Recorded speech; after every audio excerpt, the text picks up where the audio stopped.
I'm going to do an introduction here. So welcome. This is our first virtual tour. So bear with us. I think we worked out the technical difficulties. There is a chat box. So if you want to post a question and you don't want to, we're going to stop for Q&A at each section. But if you want to post a question, Henry Finch is the architect and Ryan McCarthy is the project manager. They're going to be, you can post it in the Zoom chat while we're going, but we will be stopping for questions as we go, and we'll be stopping for questions at the end. So I'm going to start this off. So welcome to this. This is a custom high performance house Auburndale Builders built with Henry Finch. Here's an overview of what we're going to cover. I'm going to be doing a brief introduction about working with Henry. I'm going to talk a little bit about our company. We're going to be playing some videos within this that Ann Boast, our videographer, did that are sort of more dense with their content. Henry's going to spend about 7 minutes going over the design overview and taking questions about the design. We're going to go over to Ryan McCarthy. Ryan's our production manager. He's going to go through the envelope strategy and we're going to start with the foundation and then work our way up with how this house was made to be a high performance home. Then we're going to watch a video with Henry talking about the windows and doors. And then Henry will talk about the window and door and sort of wall assemblies, and we'll take some questions on that. We're going to go over to the roof insulation and overhangs. Ryan will take that. Then I will talk about the mechanical systems and some of the ventilation systems. And then we will go over to comments and general Q&A. So we're going to try to keep this to an hour. Henry and I both talk a lot. So Ann's going to wave her hands if we're talking too much, and we're going to try to keep this rolling. So I just admitted one more. Okay, so this is just a, hi Kate. Hi. So just a brief introduction. So this is the team photo, Auburndale Builders. We're a residential building or modeling company. We do a lot of historic restoration, and we combine that with leading edge building science. We're very focused on our process, and we're very focused on teamwork on our projects. And this is our third project with Henry. So we had done 2 addition remodels with Henry before this, and this was our biggest project with him. But we really, it was a great team effort because Henry knows the historic details and really allowed us to bring some of our new building science to the project, and it was a good collaboration. So as a company, we talk about dialing high performance like a dashboard and every project has different dials. We often start with the foundation because we're coming up out of the ground, adding insulation to that. And then we super insulate the walls and the roof. And then we try to dial up windows and doors to improve their performance. We always focus on air sealing. We're always, on all of our projects, we're going for 1 air change or less an hour. We always evaluate a number of insulation options in all of those assemblies. We always try to dial up the mechanical systems to be high efficiency and to be powered by renewable energy. In every project, we try to look at solar panels, whether or not they go on in the phase we're working on or in the future. And then all of these dials we balance with what do our clients value and how much do we want to spend. So we always have to balance the performance of the building with the aesthetics of what the architect is trying to achieve and how much does it cost. And that's where each project has different dials. A little bit of background about our company. We did the first certified passive house in Wayland, Mass, designed by Donald Gross. We built the first all-electric net positive house in Newton with ZED Architects.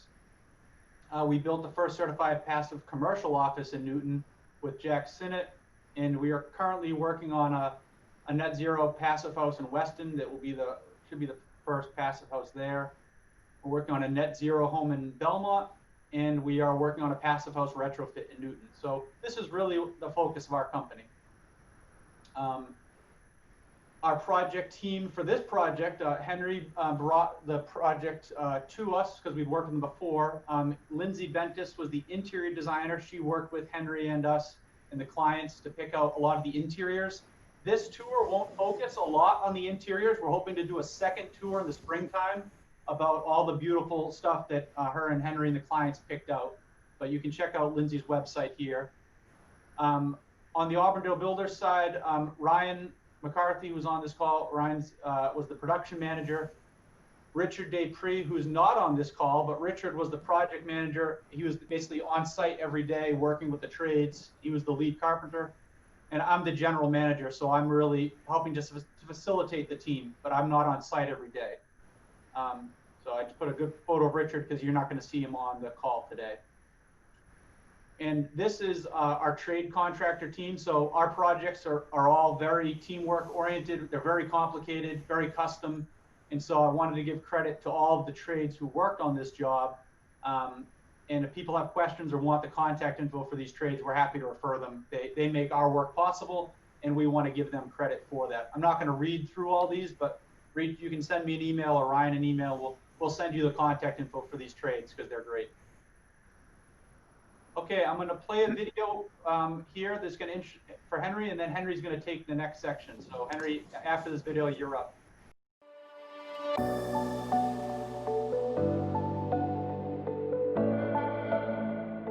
Clients came to me and they wanted a house which fits in with the neighborhood and on the outside was fairly consistent with some of the other houses here with maybe a little bit of a contemporary flair. This is a throwback as far as being a little bit shingle style, Queen Anne Victorian, eclectic of various other bits and pieces, and throw in a little contemporary. There's many different aspects of this house. One of them is its energy efficiency. Its walls, its basement, they're all very heavily insulated and done in a fairly simple way, not exceptionally elaborate. And also the house is very, very well sealed everywhere. There's a whole ventilation system to the whole house to bring in fresh air all the time and to control how much comes in. In the winter also that air it goes through a heat exchanger so that when the stale air is sent out, its heat is maintained and brought into the incoming fresh air. So this house will be much more, have much more ventilation than a typical new house without this kind of system. In my opinion, all new houses should have this by a building code just for the general health of the occupants. I think that that was a good introduction. I was going to say that I've been doing what we originally called super insulated houses since 1983, the first house which I did, and all through the 80s, at a time when everybody wanted an energy efficient home. It was very important. And then the 90s happened, and it was sort of a hard sell. So it's very exciting now to have so many people interested in being energy efficient. Many of the techniques and details have changed, have improved, which is good. At that time, when I did the houses in the early 80s, you couldn't get a heating system small enough to heat for what the loads were of those houses. And they were fully ventilated. So as far as this house goes, the lot is, for the neighborhood, the area, the lots are fairly large, but this is just 90 feet wide, even though it's well over 200 feet deep. It's over 22,000 square feet. And there's a spectacular views out the back of the house, looking west for beautiful sunsets. This lot was never built on before. It's been a legal lot for over 100 years, but had never been built on. And the homeowners live next door. And I see we have Kate on. Hi. And they had always wanted to build their dream house on this lot next door. And it has the house next door also was a narrow lot, but not quite as narrow as this. It's still totally legal. A desire was to not go as close to the side setbacks as allowed. We could do 7.5 feet on each side according to zoning code, but we wanted to keep a minimum of 15. And even the main house, we have more further apart, about away, about 23 feet on the right-hand side in the picture you're seeing. So the main difficulty is where to put the garage. The city of Newton has been, and many people have, there have been many houses built, usually on smaller lots, where all you see is the garage in the front. And so how do you do this without killing the backyard, which is really spectacular? We could have driven down and under, like how we added on the house, the old house, to the left of what you're seeing. But again, that would block potentially fantastic room in the basement overlooking the golf course, since there's a whole drop off in the back. It's a walkout in the back. The assumption would be that just looking at the plan again, that the driveway would come in from the side like so many people do. Have used as a design solution. But the narrowness of the lot made it that it really heavily interferes with the front entryway. It would have been just this conflict between the garage and the front door. So I suggested to at least consider coming out the front, but where we would have a barrier. I don't know, I don't think I can point, Nick, but where it shows that the driveway, well, even in the plan, you can see it, that the driveway comes in to the left of the street and it's all plantings, sort of somewhat screening the garage, but also the direction, the desire was, let's make the garage look just fantastic, like there's no reason to hide it, that it's a positive element in the whole house. You can go back to the perspective, I guess. Oh, sorry. I should have, whoop, sorry. That's Yeah, okay. That doesn't matter. Yeah. As far as also the goal was to have the outside to have a look and feel of similar to many houses of the neighborhood, which the oldest house is 1887, and about 10, 12 were built between then and 1900. But for the interior to be much more contemporary, not totally, but quite contemporary.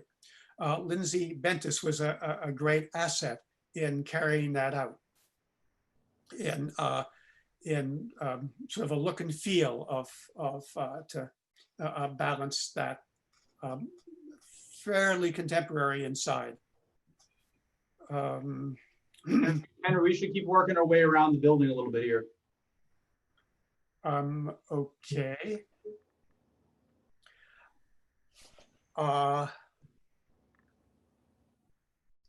The house is oriented east-west, so there's a large facade, the left side, which is south, which is where we maximize windows, and in the north, minimize them. It's also for views, but so it works with the interior to light it up and to take advantage of winter sun. We don't have any heavy overhangs for these windows, but because they're directly south, it's just by that factor, the winter is going to be the highest heat gain in the south. In the summer, the sun is going to be much more directly overhead. I'm glad you're speaking in some of the other sections here because I'm losing my voice. We can stop for Q&A here. So this is the first Q&A, and people can ask questions about Henry about the siding and the design here. If people have questions, they can raise their hand or they can. Just any general questions on the design concept? Yep. Or we can keep going to the next section. At times we had various brackets we were going to put on, but felt it was maybe getting a little overkill, so we minimized those. We'll talk about some of the construction details later. These are things I've always been heavily in, that I specify completely, but we did a little bit of, even after Auburndale was chosen, we fine-tuned many of those and made and varied a little bit some of those details. Yeah, I love the way Henry cited this house because it looks like it was always there. When you drive by, you pull up and it just looks like it does not look, it looks like it just blends right and almost disappears with the neighborhood. Sometimes in the past, I would, the homeowner insisted I put my sign up.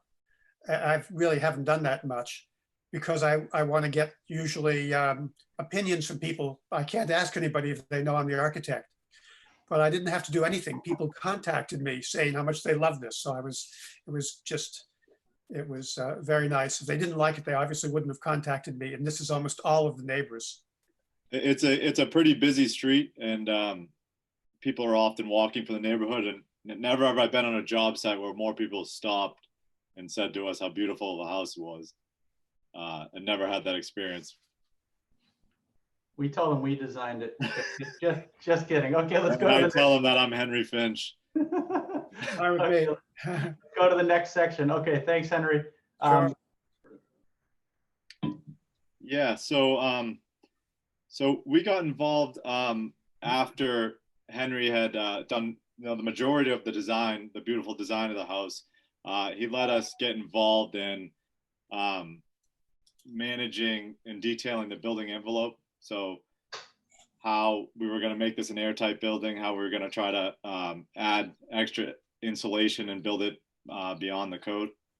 The goal wasn't necessarily to reach like a passive house level, but we wanted to build a house that, because it's such a beautiful house, we wanted to build to that level with the performance of the building. So this slide breaks down typical heat loss in a standard house or an older home. And that big number that a lot of people don't realize is air infiltration. So air leaking in the building. So that's, you're heating your building in the middle of winter and all of that air is just leaking out of the building, and then you're having to reheat the entire building, or the same in the summer. So knowing that, that's a detail that we're very focused on all buildings. So at a minimum, we knew we could build an airtight building. And so our next step was, adding more insulation, making those wall assemblies greater than code. So we ended up. Well, Ryan. Yes. The details of the continuous insulation on the outside were there from the beginning. That was always a goal of how to do sort of standard construction. It's just 2x6, but then covering it on the outside with the continuous insulation, with the purpose being to make it so that it wasn't elaborate techniques, to the costly techniques. Yeah, and I'm gonna get to that. So then, and on a couple of other projects, we've done exterior insulation on the walls. Some have been, 2 layers of 2-inch insulation, and then adding of a rain screen. On this project, we used the R-zip panel, which is 2 inches of polyiso, and then an OSB air barrier plywood that is all in one piece. So it's a one time around the building with that insulation, and then you have your structure already tied into it. Well, one important note is that even though Zip or Huber Products says you can use this as regular sheathing, that is the R-zip, the structural engineer had great difficulties with that, and even Huber admitted that maybe except on something very small, it wasn't a good idea. So we have 1/2-inch CDX on the frame. Henry, let's come back to that. We're going to dive into that detail next. So we just want to start with the foundation, then we're going to come back to the walls. So we wanted to give an overview of the envelope. Sorry, Ryan. Yeah, and then so on top of the roof, it's a 4-inch insulation. We're going to touch on that after. Underneath the slab, a detail that we have a lot on a lot of the houses that we do is adding insulation before you pour that basement slab. We use salvage foam. There's a company that we deal with that before they demolish a building, they'll take all the insulation off of it, and then we buy it from them, 40 cents on the dollar. You happen to have 7.5 inches of EPS available when we're doing this project. So that's what's underneath this slab. And then, yeah, you can go to the next slide.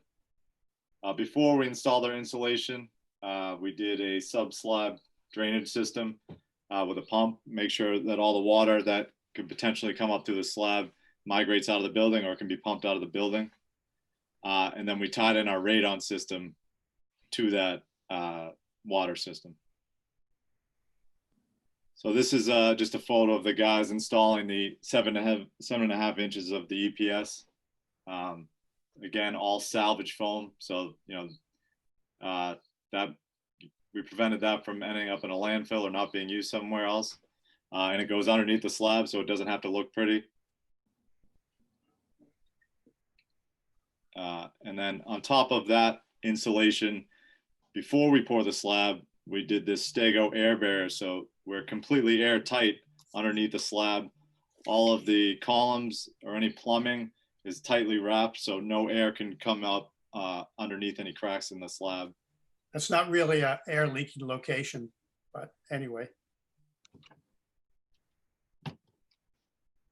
Outside of the foundation walls, we did 4 feet of insulation below grade.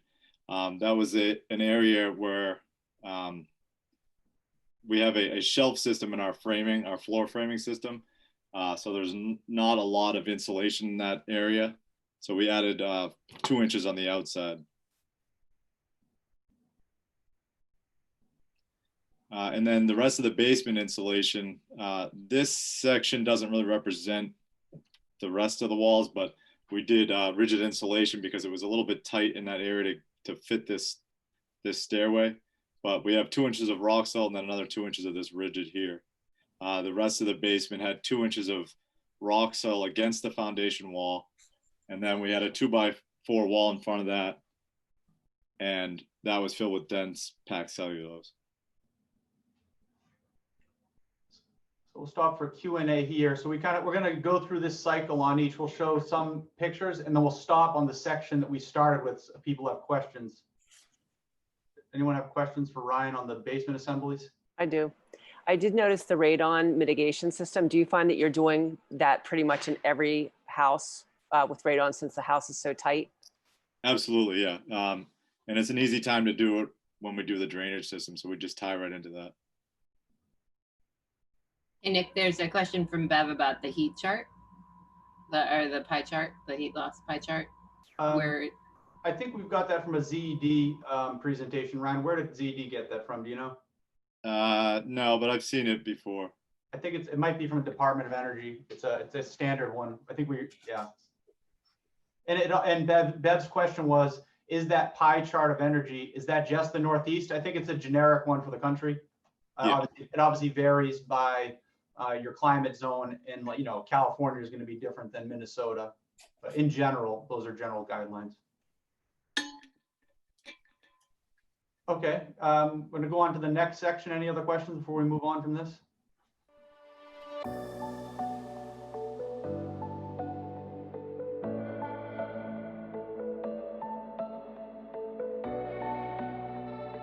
But as far as double hungs go, these are low infiltration rate level are very good windows.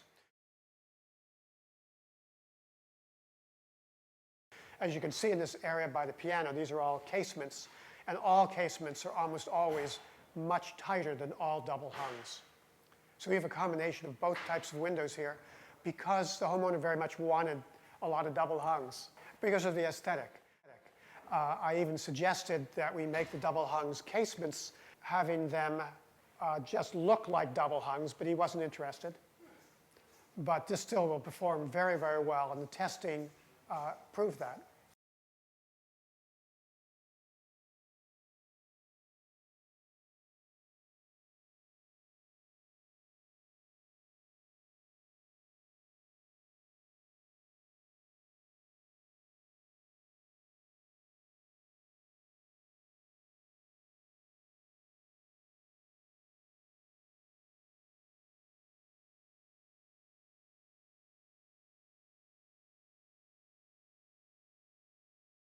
because of the desire to have a third floor, which could have livable space, and we have a maximum height limit, we had to put the house sort of sunk into the ground as much as possible.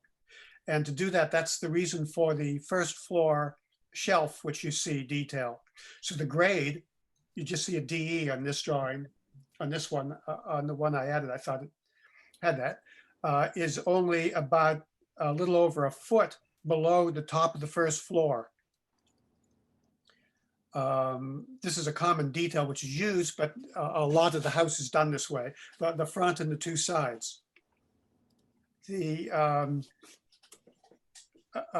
construction is a typical 2x6 wall, and then again with the 1/2 inch sheathing, for which is the shear wall structurally, and then the R-zip, which is 2 inches of iso board and a 1/2 inch of zip, which then gets sealed. You'll see a little piece, a 2.5 inch 2x3 around the window opening, and that's what's used for the rough opening for the window.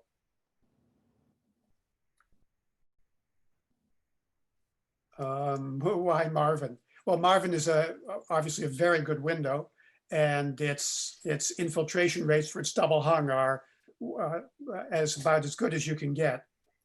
Again, most casements are going to be much, much tighter, but still, you might as well go with good and stable windows. So yeah, Marvin is a very good window. These are just double hung. Triple hung with Muntin option is not really available in a way which looks the way we wanted it to look. So this was a compromise. So there's a little bit of loss right there compared with higher performance windows. Yeah, and that was a discussion. We looked at a triple glazed European unit, but it didn't get quite the grill or the mullion detail that Henry and the clients wanted. And I was actually surprised at how well the Marvins had tested. For 100 windows and doors, these don't leak 1 CFM per unit. So these were actually tighter than I thought, because we'd never air tested so many Marvin windows at one time. So I was pleasantly surprised by how tight they were.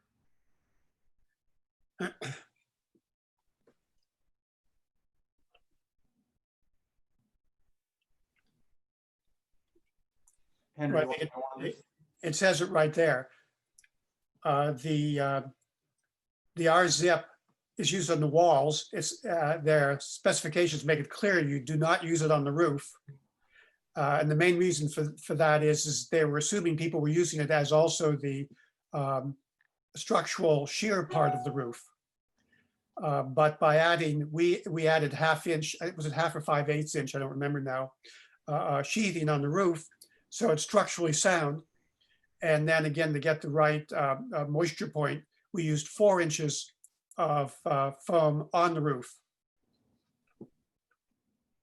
You can also see that there's no overhangs here. So the overhangs were done because of our particular design. We could do them independently of the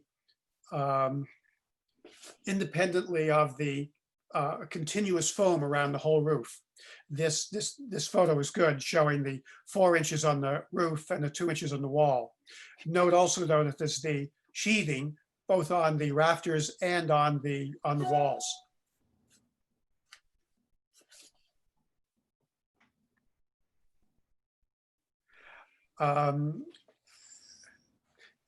It always would be as far as, yeah. Most of the foam boards, or all of the foam boards, are really organic materials. There might be some fiberglass ones which aren't, but those take a tremendous amount of fuel just to make them, glass products. But the one thing to note is that the continuous foam solution, even though it uses oil products to be made, it's only used once, and then it goes for a long, then it lasts for the age of the house, which is hopefully very long, decreasing how much fuel is used continuously. I don't know if I said that well enough. You can correct as you want? Yeah, it's something we talked about. There's a number of other insulation products we look at, but the benefit of the R-Zip that we find is that it's really easy for the framers to put it up, so it's easier to control costs.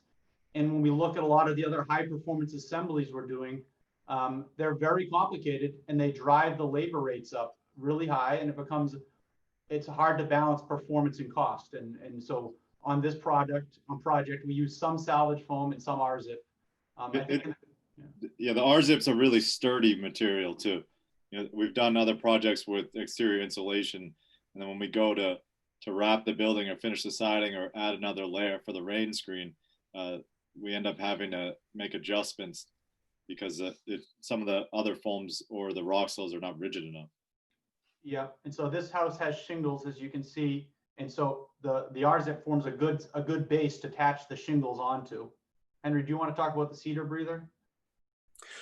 Well, it's just so easy for moisture to get sort of trapped, and by having the Cedar Breather, at least can disperse out much easier. In the past, I had issues with bleed through the shingles, and the Cedar Breather corrects that. It's especially important on the roof, of course. And if anything, it could have, the next level up would have been to have a whole strapping system on the roof just for the wood shingles on the roof.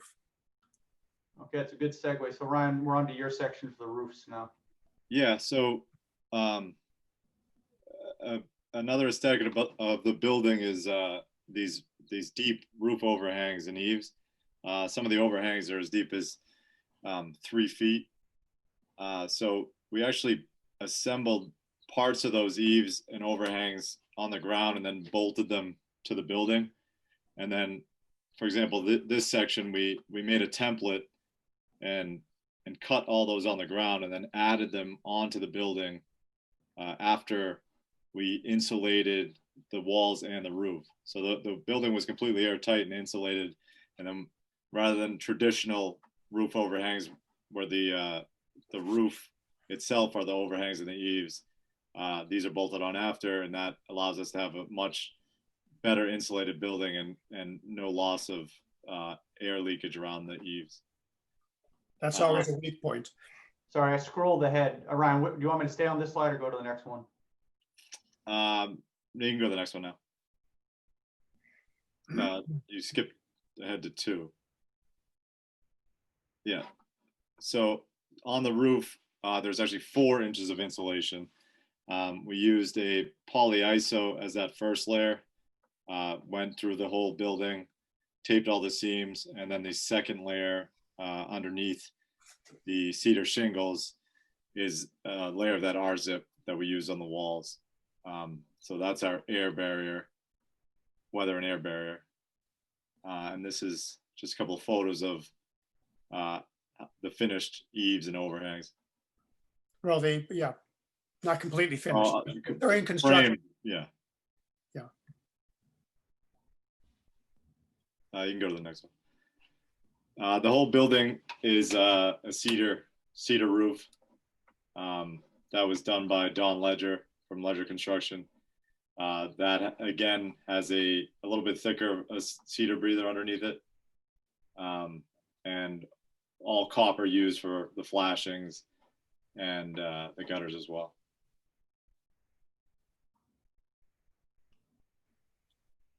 I think you skipped that pricing one, Nick. Yeah, you want to go back to it, or should we go through it on? You want to just talk about why we choose it cost wise? Well, I think if you go back to the slide, I just wanted to touch on because I just wanted to show, like, had this building not, if we had just built it to code and just done our standard, 2x10 walls, 2x6 walls, and just insulated, what is the increased cost for super insulating the building? So the material cost for the R-Zip and the insulation on the roof was an additional $24,000, and then some other costs just like taping and flashing. But we probably would have had to do that either way, actually, Nick. Now that I think about it, we have to tape and flash the zip regardless. And And to install all the insulation on the building, we had an additional 12% on the framing cost. So I think it's important just to mention that because it doesn't always get mentioned in these presentations. Right, and we looked at skinning the building like with 3 or 4 different ways, and we thought this was the most cost-effective from a labor and materials perspective.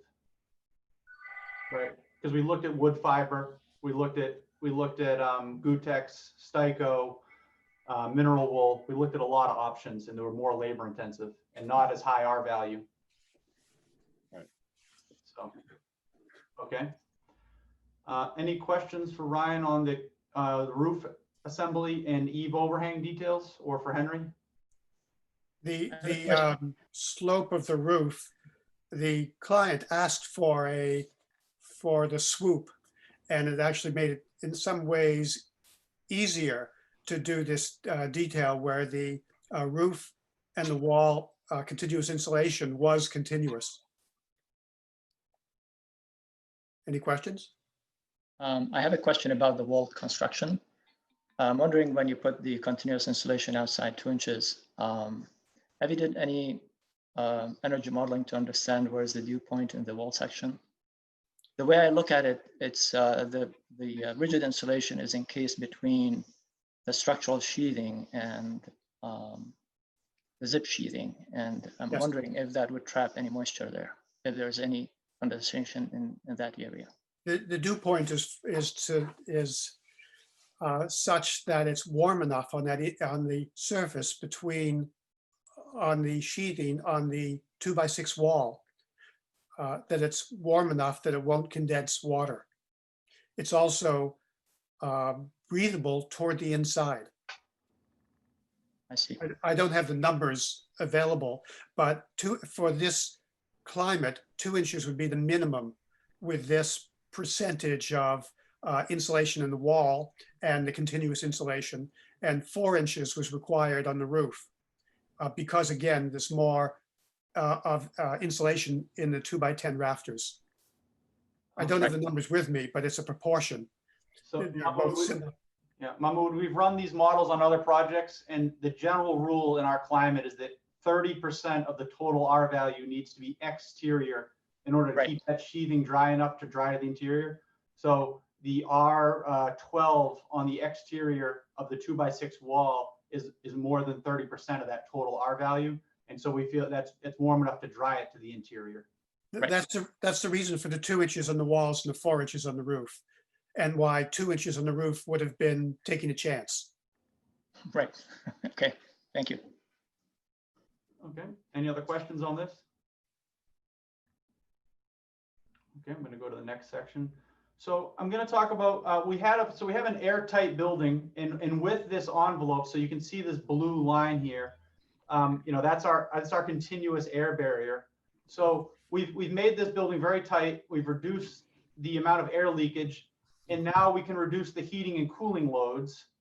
So the way we talk about this a lot, most houses in New England have a lot of leaks, and so you keep pouring heat or cooling into them, and it keeps leaking out, and that's where you get expensive heating and cooling bills.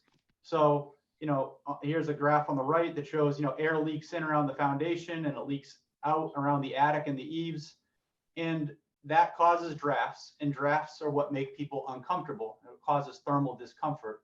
So with this house, we used Sustainable Energy Analytics was our HERS rater, and we tested this house to a 0.92 air changes. You can see it down here. We'll do a close-up of this, but this tested to a 0.92, and if you look at the projected heating and cooling, which we'll monitor, it's projecting the heating cost to be $1,344 a year and the cooling to be $150. This isn't a super granular energy model, but even if we're double this cost, I think this is still a very high performing house for the size. So the blower door at 0.92, I was happy with that, given that we have 100 windows and doors, and those all leak. That to me said we did almost a perfect job on the envelope, and the windows and doors leak a little bit. So on here, this is a close-up here of what 0.92 means. So when we test here to 0.92 ACH50, that means, you know, the air is changing 3 times less than a code built building. That means we're not heating and cooling all the air in that building 3 times an hour. That would be the code requirement. And with this level of air tightness, so we've now made the building airtight. People always ask, well, if the building's airtight, how is it going to breathe?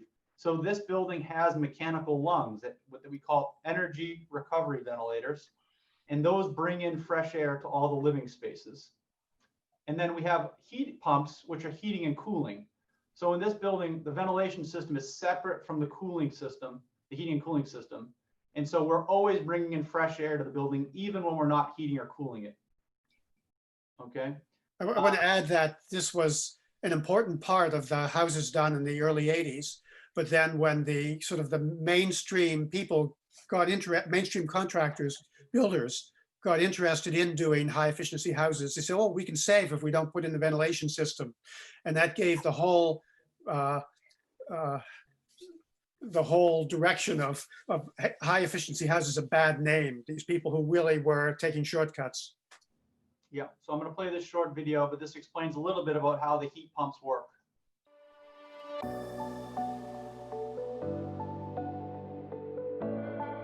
So these are the Mitsubishi mini split systems for our ducted mini splits. On a normal house this size, for the condensers, you'll see those big boxy units. You probably would see 4 boxes in a row, and that would only do the air conditioning. This does all the heat and all the air conditioning as well.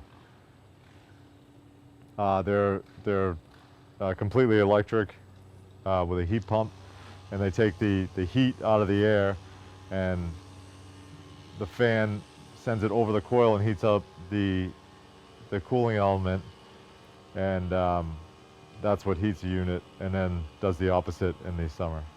They're popular in a building that's as well insulated as this and airtight, so the heat and cooling load is not that even though it's such a big house, it's so well insulated that it doesn't need a lot to heat and a lot to cool it. So they're relatively small units compared to a normal building this size.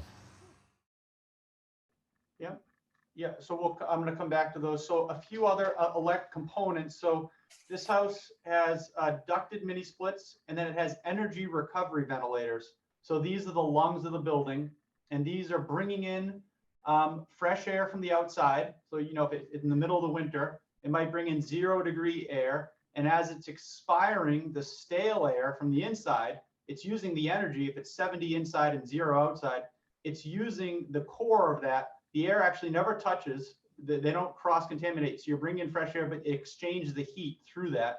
And so you're recovering about 80% of the energy in that air.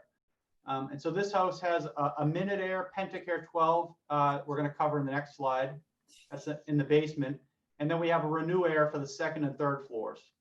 And something that's key on this house is all the ventilation fans from the bathrooms. You know, we don't blow all that energy and heat out through the walls. We run them through the ERV, recover the energy and moisture from those, and then it helps to humidify the air coming back in. So the Minute Air is a product that we've been using now. I told the clients, if they don't like this unit, I will take it out and put it in my own house, because I really am excited about using it. This product is it's a Canadian product, and one of the benefits of it is that it dehumidifies and it provides fresh air. So in the springtime, spring into the fall, you know, it might be 70 degrees in Boston, but it could be 80 or 90% relative humidity. And so your air conditioning is not turning on because it's 70, right? But it's sticky and you want dehumidification. And so this Minute Air will dehumidify the house. And what's interesting about this, everyone knows the standalone dehumidifiers you put in your house, they always blow hot air out of the top. But you don't want to add more heat to your house when it's already sticky. So what the Minute Air does is, as it's dehumidifying, it takes that air and exhausts it out of the energy recovery vent. So it's super efficient, it's quiet, and yeah, so we're excited about using this product, and it should keep the house dry and comfortable. This house also has heat pump water heaters. So these are electric heat pump water heaters, and we just tell people to be aware that these are really efficient at taking the energy out of the air, just like we showed in that video with the heat pumps, and putting it into the water. But they're so efficient, they'll actually make your mechanical room cold. So you do need to put a little bit of heat into your mechanical room that can then go into these units. So it's something that people don't believe it, but these units will make your mechanical room about 40 degrees if you're not paying attention. Okay, so just a HVAC, just an overview. This house has 6 zones. There's a basement zone, a first floor. There's 3 zones on the second, and there's a 3rd floor zone. And those are all heated and cooled by those 2 condensers you saw in the video, which are all electric. It has 2 ERVs. It has 2 heat pump water heaters. And for a backup heat source, this house has 2 gas fireplaces. And what's nice about this is the clients can get the ambient, so like the atmosphere of like a gas fireplace. But if there's a power outage and they want to heat the house, you know, there's not really a cost-effective battery right now where we can say, yeah, put in 3 Tesla power walls and heat your house, right? Because that would cost a lot of money, and the technology is not affordable yet to do that with batteries. It will be there, but it's not there. So gas fireplaces are a good backup heat source, and you know, they're not really needed to heat the house, but it's nice to know that if there is a power outage with climate change, they seem to be more regular. They can just turn on those gas fireplaces, and those will have more than enough energy to heat the home. Any questions on the mechanical system?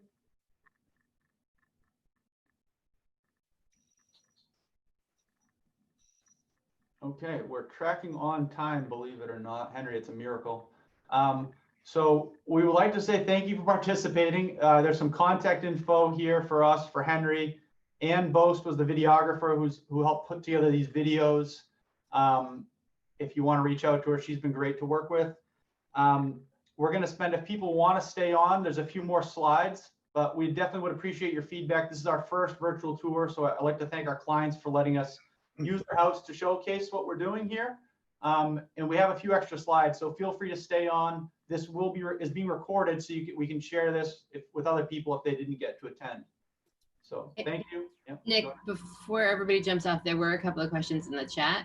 Oh, sorry, I closed the chat. Okay, can you? So yeah, from Nicholas, it's a foundation question about the shelf. Doesn't that foundation shelf create a pinch at the floor/wall intersection as far as insulation goes? And could the grade be lowered to avoid that? Henry, you want to take that one? Well, I think yes, this was a concern the whole time, and that is a little bit. That's one bridging of the continuous insulation, and we could not lower the grade. We specifically made the shelf because we had to have the grade high enough to be able to get our 3rd floor functional and still have our ceiling heights we wanted in the 1st and 2nd floor. As it is, we lowered the 2nd floor height from originally our goal, but we needed to gain as much as we could, and for multiple reasons, not just that, but also something called floor area ratio says how much building you can put on a lot, and a percentage is part of the basement. And so we had to decrease. There were multiple ones. It was the FAR, but also again we had to have the average grade as high as possible to make the 3rd floor doable. So that's why we have that. And we also over insulate. So when this insulation comes up the wall, we do over insulate into the joists here, right, to help protect that area. Yes, and the outside insulation goes down at least from the 1st floor, at least 5 feet, 4 feet and 4 feet below grade. So it is probably the weakest point, but probably not as weak as just a typical window. We did not put a number on it though, but it's a good question. Yeah, this is just a page we wanted to include too for additional resources. So Nessie is a great organization we are really involved with. We've learned a lot through them. Passive House Mass is a great organization. And Green Building Advisor is a site we're always on referencing. And I tell people it's the best $140 they'll spend for building science education. The Building Science and Beer Show is a great podcast where people just nerd out about this stuff. It's really a great show. And then this is our studio is another resource. Just wanted to point towards. And I know there's some more questions. I just want to scroll through some of the other stuff. There are more videos in here if people want to see them. We have a whole video on how the makeup air works for the kitchen hood, which is very technical. And there's some links on the decks and the elevators as well. These are some photos we didn't get to include on the back of the house, which is, I think, beautiful. And were there other questions, sorry, that we missed? This might have been answered.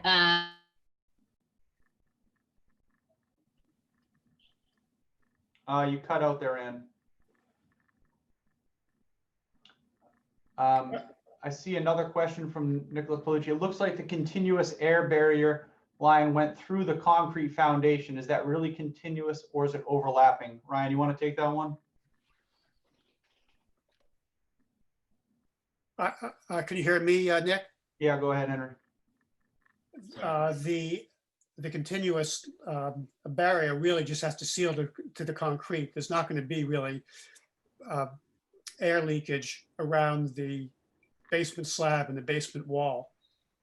Yeah, we use concrete as an air barrier. So yes, Ryan, you want to talk about that taping right on? Yeah, we on another project, an architect specified that, and we did a bunch of research, and it looks like, you know, there's really no air infiltration between the concrete walls. So we took that Stego wrap that was underneath the slab and went up the walls a couple of inches past the slab, and then we taped against the foundation on the outside, so that R zip that comes down as our outside sheathing is taped back into the foundation. So we use the foundation as the air barrier. There was also a question on the CDX sheeting on the walls, and the idea is that the CDX and the R zip act as like a SIP panel, structural insulated panel, even though it's not part of the structural system, and that is all an impervious yeah, it's vapor open, the CDX. Yeah, I can go back to those sections. We didn't really do a lot of the pretty pictures on the inside. I think that could be a next tour. Any other questions on here that we're missing, Anne? I'm seeing. Yep, I think we got them all. There are a couple photos on the inside, but since they've just moved in, they're minimally. It was still, things were happening. Do you have the one after this? I think there's a few more photos, Nick. I just put in a few finished photos. That was all. Yeah, that's a construction mat there in the front. Oh yeah. On the floor. yeah, still finishing. And then the last one is a missing mirror. I think you have one more, or maybe you left that off. Yeah, I didn't. Yeah, that one's missing. A mirror goes in between. Not all the lights are turned on. This is a two-sided unit along with the first of the interior ones, which go between the eating area and the dining room. Yes, between those two. Yeah, so we'd like to do another tour with just Henry and Lindsay and focus on the cabinet makers. We had 3 great cabinet makers work on this: Chris Kovacs and Sharp Woodworking, and Max Dupree. Richard's son made some basement shop cabinets for the clients, and the cabinet makers are great. They're just so skilled; they can do anything. And I think they all worked out well together. We sort of split the workload between 3 cabinet makers. And I've worked with Chris for well over 20 years. And done many, many kitchens. I'll go back to our trade slide if people are interested, and we can just to give them the reference because they did all the work. We had so many good trades on this project. Any other technical questions? I was really just, yeah. I think people are mostly logging off, but yeah. Where's the team overview? Here we go. I'll leave it here with these trade teams. All right, I think we're good. 3 o'clock. We did it, Ann, right on time. Spot on, love it. Henry, good job. Thank you for participating. Thanks, Nick.